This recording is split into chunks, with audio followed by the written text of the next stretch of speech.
पंडित दाता।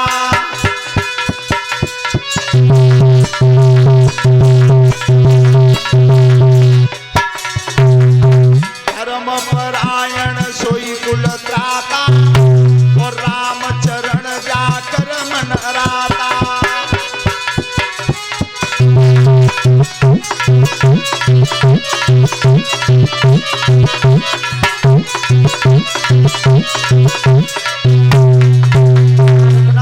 गोस्वामी जी बताते हैं कि सबसे बड़ा वो है जिसका मन प्रभु श्री राम की भक्ति में, राम के चरणों में लगा हुआ है। न धनवान बड़ा है न बलवान बड़ा है, बड़ा वो है जिसका मन भगवान श्री राम की भक्ति में लगा हुआ है, वो बड़ा है। राजन परीक्षित, मैं तुम्हारे सामने उत्तानपाद महाराज के वंश का वर्णन बता रहा था। अभी हमारे शिष्य दिनेश शास्त्री बता रहे थे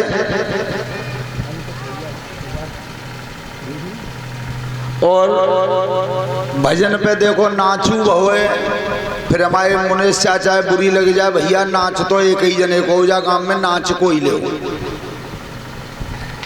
न ऐसो आज तक काऊ पे गीत गबो, न ऐसो काऊ पे नचो। एक गीत तो उनको वो इतना अच्छा लगत है, मैंने दुनिया में गा दो वो आई समझ में, लेकिन अब भाई कोई और गाए वो चाहे सतेंद्र, फिर और के मोते वो अच्छा नहीं लगे। अब भाई कब जाना है, नीचे के टायर कमजोर रह गए, उन्हें एक बार दिखवाऊ देते।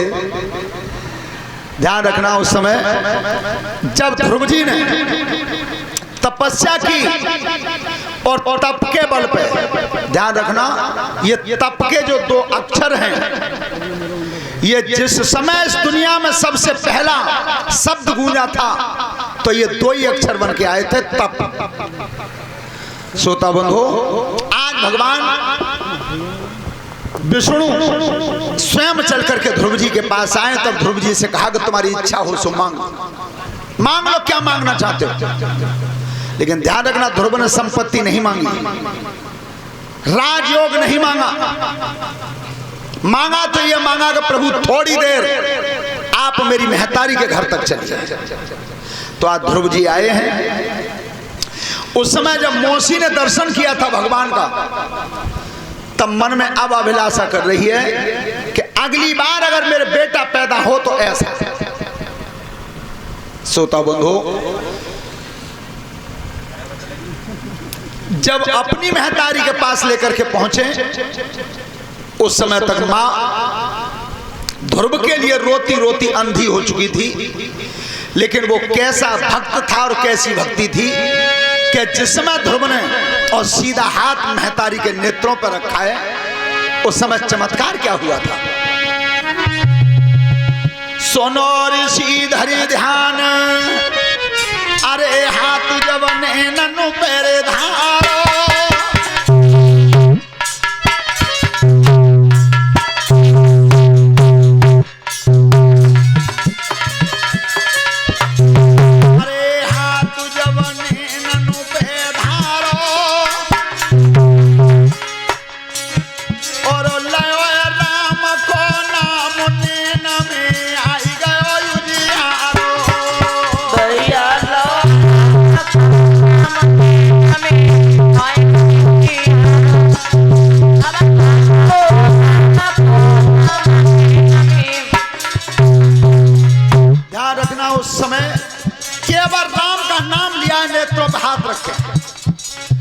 एकदम मैया को दिखाई दिया, तब कहीं बेटा मुझे दिखाई दे रहा है।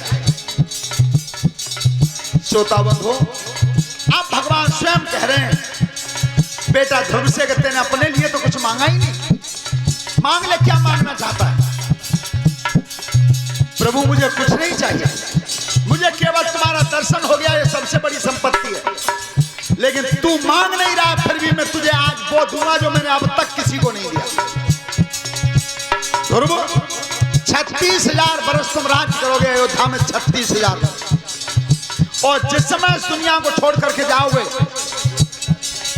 तब अरे बचन ठाकुर उच्चारो, तू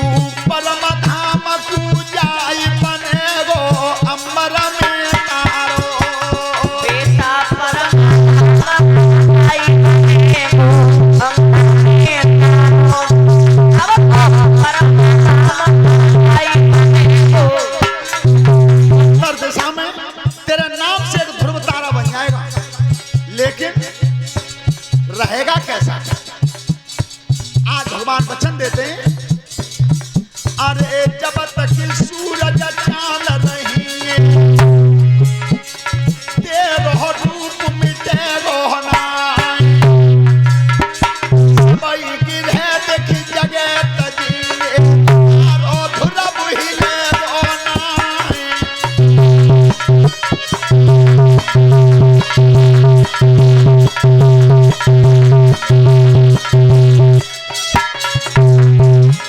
साधु ने कथा बखानी है सब ध्यान करे उन्हें ज्ञानी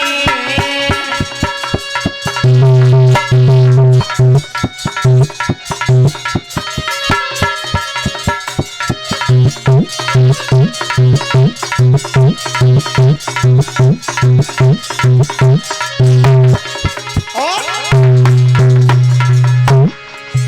तेरो कहा गांठ को हो जाई कछु रामा रामा कइले में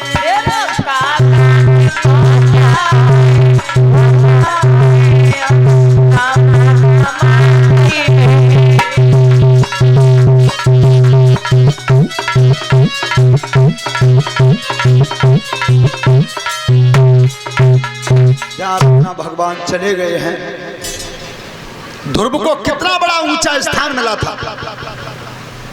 राजन परीक्षित, ये दैत्य वंश कहां से पैदा हुआ? कश्यप ऋषि की जो 13 रानी थी उनमें दिति नाम की जो रानी थी और 100 रुपये कन्हैया नगला जलाल से, 101 रुपये श्रीमान बीरी सिंह जी नगला पुल से। ये भागवत कथा में दान किया, धन्यवाद। तो कश्यप ऋषि के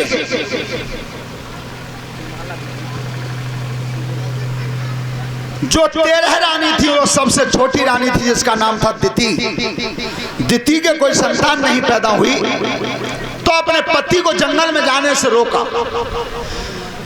तो उस समय दिति के मध्यम दिन में संयोग से संतान पैदा हुई। 2 लड़के हुए, 1 लड़की हुई। हिरण्याक्ष और हिरण्यकश्यप, और लड़की का नाम था सिंहिका। हिरण्याक्ष ने जब पृथ्वी को दबा दिया था, श्रोता बंधुओं, तो हिरण्याक्ष का वध करने के लिए भगवान को सूकर रूप धारण करना पड़ा। बोलिए सूकर भगवान की। और हिरण्यकश्यप जो उनका भाई था, उसी के जो पुत्र पैदा हुआ था वो प्रहलाद हुआ था। प्रहलाद, और प्रहलाद की मदद करने के लिए हमारे ठाकुर जी को नरसिंह रूप लेना पड़ा। बोलिए नरसिंह भगवान की। तो नरसिंह रूप धारण करके हिरण्यकश्यप का वध किया। राजन परीक्षित देवताओं का बिगुल बच गया।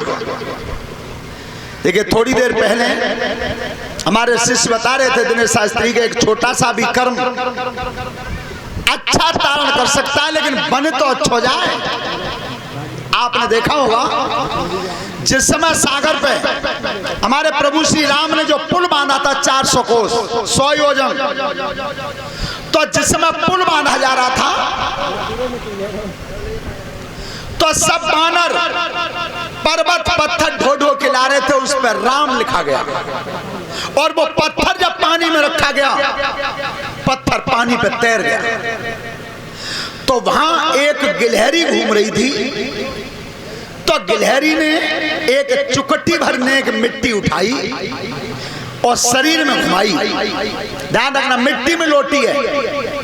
और जाकर के उस मिट्टी को पुल पे हिलाया है। बार बार मिट्टी को डाल रही थी शरीर में लपेट के। तो वहां एक कौआ देख रहा था।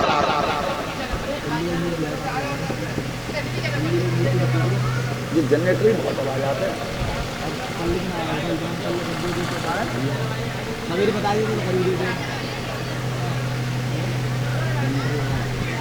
चलो बैठ जा, ध्यान से सुना।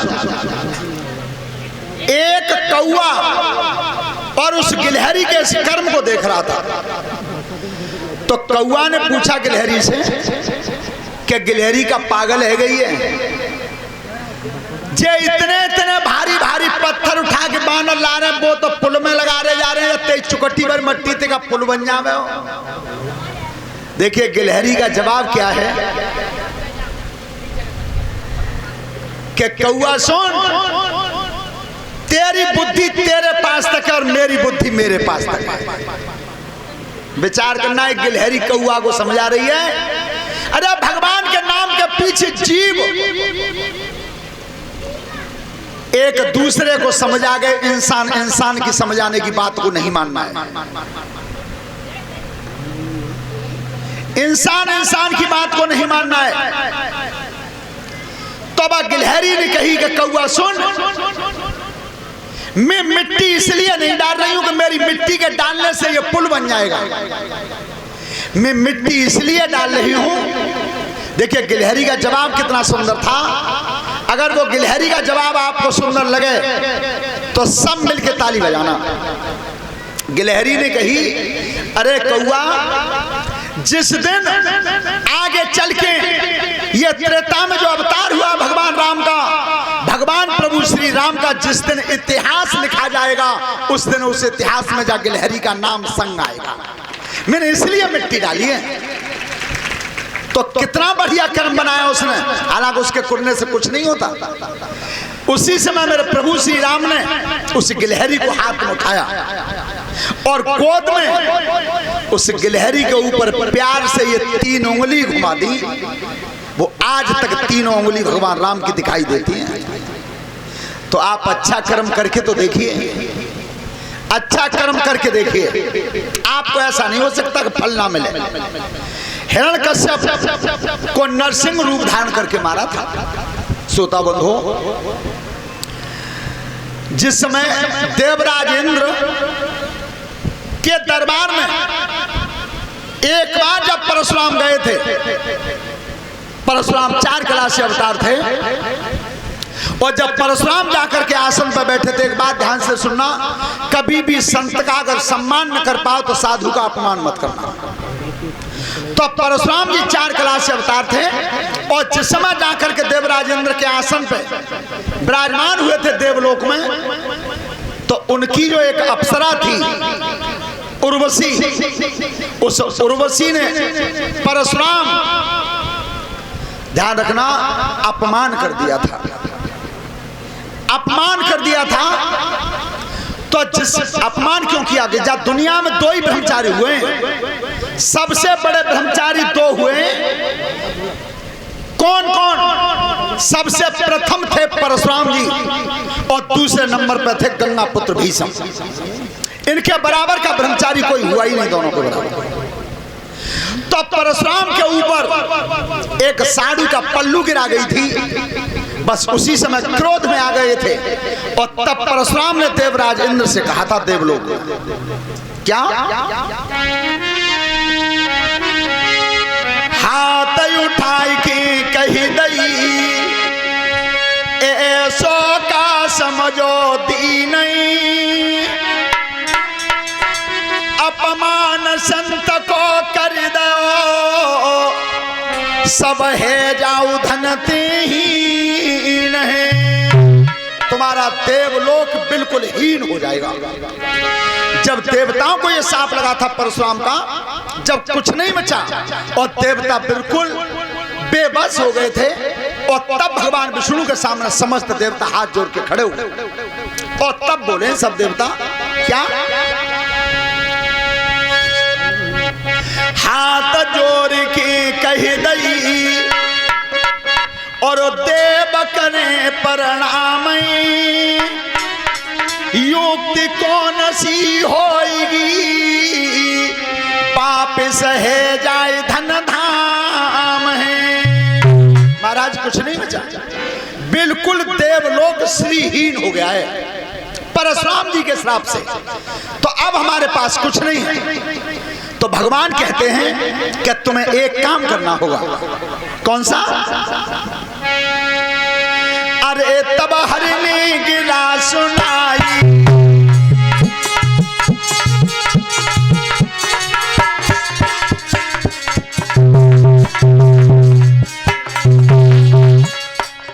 अरे तब हरिणी गिरा सुनाई,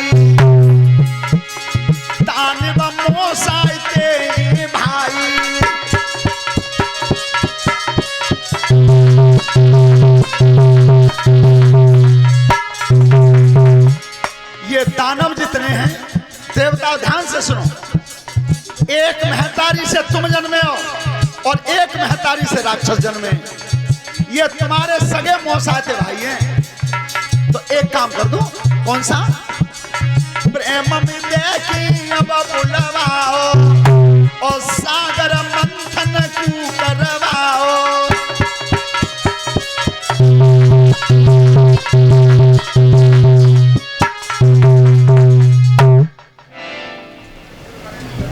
जा मैं कोई बारीक लकड़ मत कर दियो, मन छेद कर दो।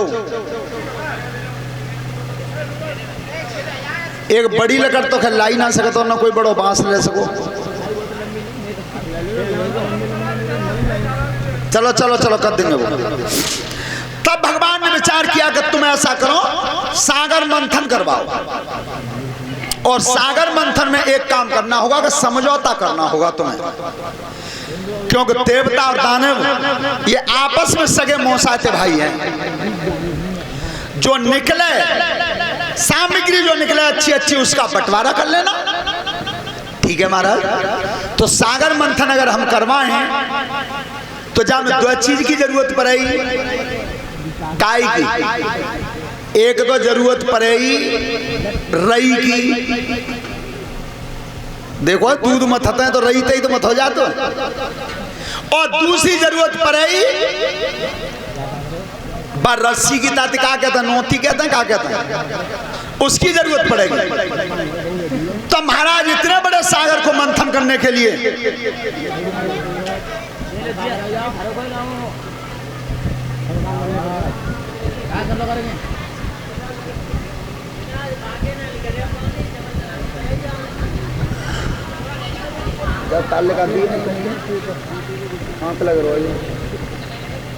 बुना बुना बुना भजन का मांग रहा है।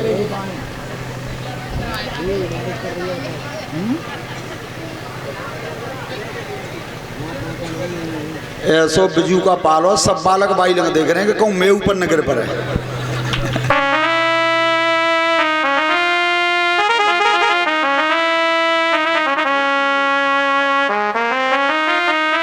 चलो निकल गो, ठीक है।